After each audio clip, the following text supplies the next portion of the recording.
All right, let's review your Unit 4, Lesson 1 vocabulary so that you are all ready to take your weekly reading test. Our first word is the word don. Don, to put something on. And in the picture, the little girl is going to don her jacket, right? She's going to put on her jacket. When I go to church, I don my best clothes. Your next vocabulary word is the word tether. And when you tether something, you tie one thing to another.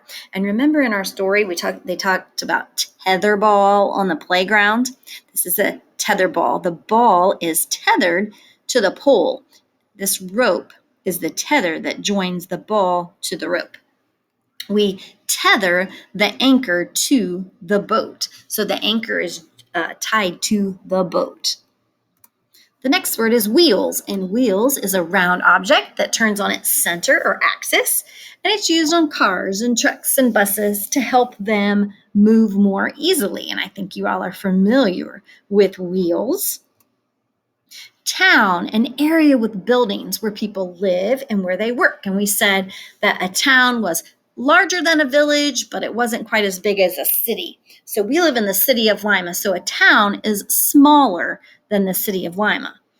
My mom works in town, and there are some stores and probably some little houses and even apartments in a town. All right. The next word is the word driver. And driver is a person who controls a bus or a car or some other type of vehicle. The truck driver made a delivery to our house. Driver. And this is the word through.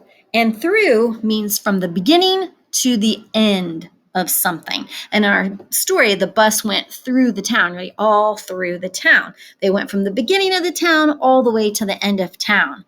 In our picture here, the baseball went through the window. Through.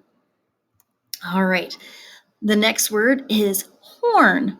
And a horn is a device used to make a loud warning sound. So sometimes you'll see a horn like this on a bicycle. And this is the kind of horn that you see in the car.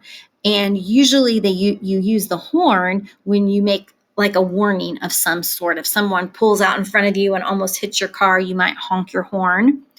I honked my horn when the dog ran into the street. So I was warning the dog that he was in the street and he needed to get out of the way.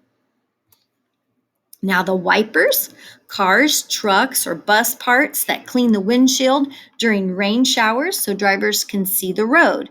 So the windshield wipers clacked back and forth, back and forth. Clacked could be an example of onomatopoeia, right? Onomatopoeia are words that sound like what they're trying to tell about. And clack, clack, clack, go the wipers back and forth, right? And the next word is back and forth, or the next words are back and forth. And back and forth is a movement that first goes in one direction and then in the opposite direction. So if you were on a swing, you would swing back and forth, back and forth. And our last one, the word shut, to move a door or to block an entrance, right? To move a door or to block an entrance. Did you shut the door when you left? Yes, you always need to shut the door when you leave.